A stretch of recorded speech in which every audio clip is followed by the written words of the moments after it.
beautiful friends, it's Linette and Nikki here. Today Nikki will be behind the scenes doing the editing, but I wanted to really quickly, where have I been? Where have we been? Well, I wanted to tell you guys because I feel like a lot of you are, my friends, and some of you are like family to me, and you're part of our YouTube family. And I wanted to let you know that my son got into a motorcycle accident this past summer. And ever since, it has taken it's taken this mama for a big loop. But I wanted to let you know that we're back. Going to be out in the garden today, and I want to show you guys how to get free plants. Also, Zachary is fine. He's still riding his motorcycle. He actually just got accepted into a really good radiology school, and so he's doing fine. But it just, now when I get a phone call from him, I'm like, okay, where are you? But I know a lot of you are moms and you guys can relate to that. And, gardening helps with stress and anxiety.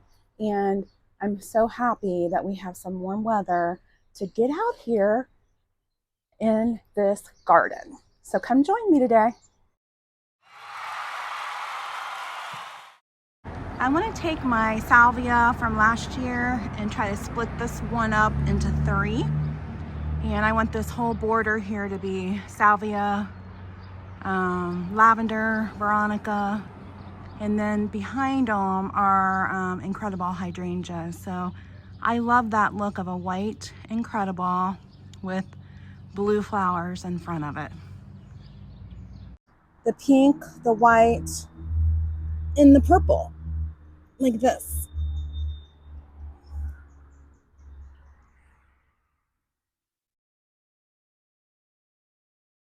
Another reason I planted the petunias in a pot is anytime I plant petunias in the ground, slugs eat them like crazy.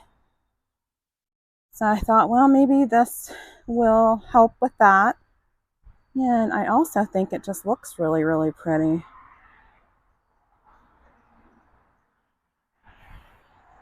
This is kind of my vision for this area over here. Okay, what I like to do is I like to go ahead and get my holes dug so that, the roots aren't out for too long. And now I'm just going to dig it up.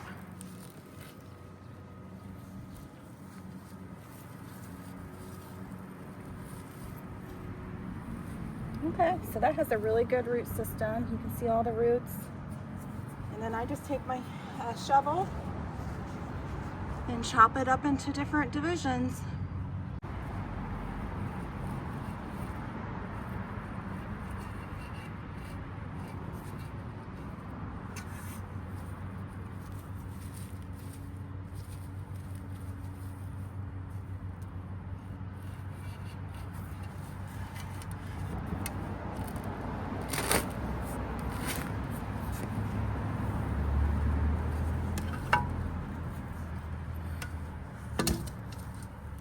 Okay, we just got another new plant. Okay, I did bring my biotone. I'm gonna give this a little start since it's, the roots have been chopped up a little bit. And we'll get this guy planted.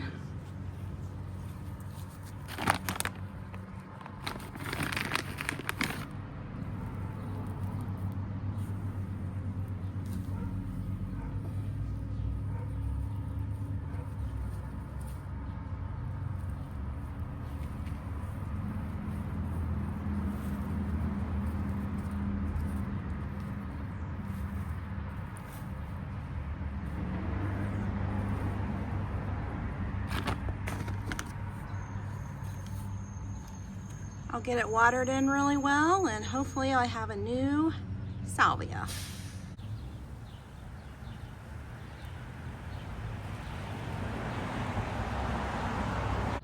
So this is really exciting. I think I gained 6 plants by dividing them up.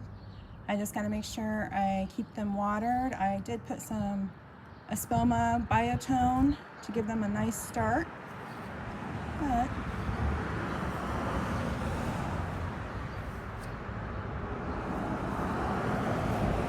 hopefully that one will pop up a little better. These are my incredibles here. And then I'll have blue in front of it.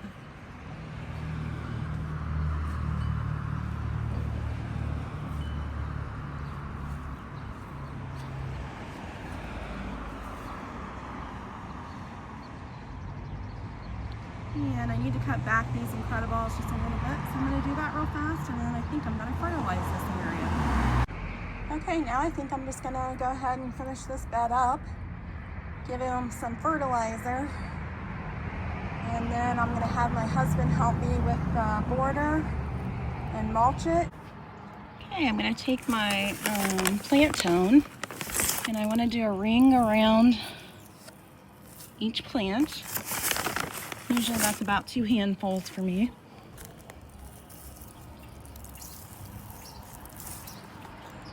And that gets around the drip line because our roots are going in the ground, you know, at an angle out.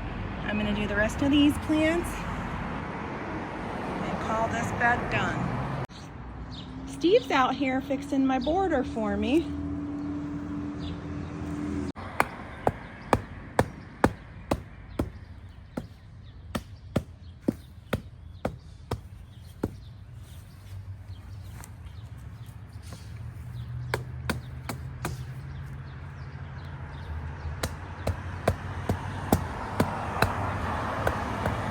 So you just want to find the middle of your plant and make sure your shovel is not at an angle like this. Have it be straight up and down. And then just go straight down. Now it's going to take you a little bit of muscle.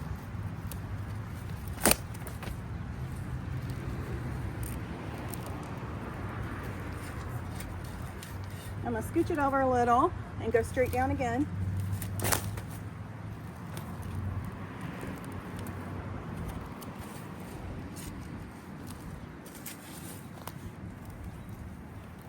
Okay, I'm going to leave that there until I find a hole that I'm going to put this other one in. So my thoughts for this is I want this second coneflower to be right next to this coneflower because this coneflower is very tall, and so as I go down my bed here, I don't want too many tall things. I want to start going a little shorter down to I have a plan this year. And if you look close, look at all the great roots. Now, I split this in 2, but I feel like I could really probably split it in 3. And I'm just gonna do 2 today.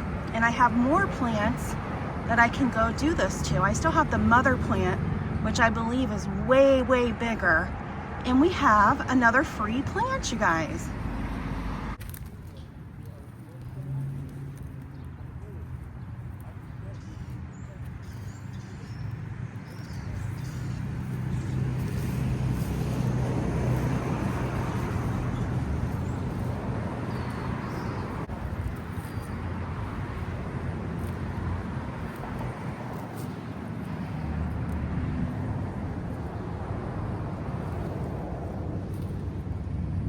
Also be sure to cover up the roots on the existing plant.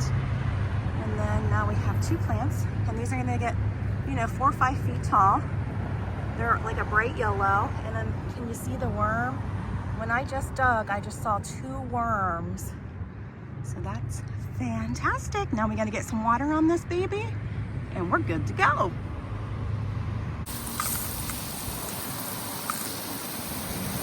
I'm not going to show you guys this one, but this is another salvia that is really, really big, and we can split it in 2 as well. Another good thing that you can split is your ornamental grasses. You can split perennial dianthus. I have to look this up, but I'm almost positive you can split heuchera as well. This is a really big patch of veronica, and you can split veronica as well, you guys. You can split irises. And you can even split tulips. You can split alliums. You can see that down there at the base, all the greens starting to come up here. And there's a whole bunch of little bulbs under there that you could split up. This is a garden phlox, and I'm definitely going to split this one probably into about 3. I'm not sure if you guys can see the base of this plant, but it is an agastache, and you can do the same thing. I've already done this twice with this plant, and now I'm going to have a 3rd plant this year of agastache. This is my Nippon daisy, and I got to get out here and trim everything up, but you can also split a Nippon daisy. You'll get fall daisies. Hostas are another really easy one. You can also split up your Pachysandra. Super simple is your sedum. This is autumn sedum, and it's so easy to split.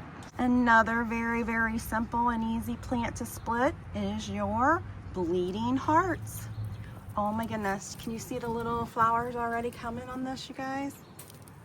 Oh, we're getting there, we're getting there. This is also a good thing to split apart. Now, I think when you split your alliums apart, like if I split that clump right in front of us right here, there would probably be 4 or 5 allium bulbs down there. So I would, take away like 3 of them and move them to a different area in my garden, or, add them into this area so that you have a really nice show. But I think the ones that I would split off might not flower this year. So that's the downfall. I mean, that's what happened to me when I tried to do it before. You might be lucky and still get blooms, but definitely dig up and split your alliums. Another thing that you can split is peony. I'm not going to do that this year because this one is not looking that big. I'm afraid this one's not getting enough sun once things kind of grow up big here in the garden. Okay, you can definitely split up this columbine. Look how big this columbine is. So I'll probably get maybe 2 new plants out of that. And then right next to the columbine is my little patch of foxgloves coming up. So what I'm going to do is I'm going to try to pull this foxglove up, and a lot of times there's a bunch of little baby foxgloves kind of growing, around here. So I want to see what I can do with that. I also like to split these delphiniums up, and I use them in containers and throughout my landscape, but they self-seeded themselves from last year. I had to show you guys how beautiful my Judd viburnum is looking. And it smells, if you guys could smell it right now, like you don't even have to be right on it.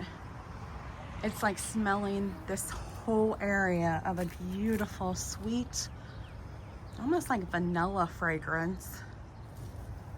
And I just think it's so pretty how they go from really, really pink. So see the pink in there? And now they're turning to a white. They're so pretty. Well, I hope this finds you guys all doing well. And I hope the video today gets you a little inspired to get out into your garden. I hope that you learned how to divide plants and that it's so easy to do. We don't have to go out and pay $5, $10, $15 for a brand new perennial. You guys can do it. So go find your passion today. Thank you guys so much for watching.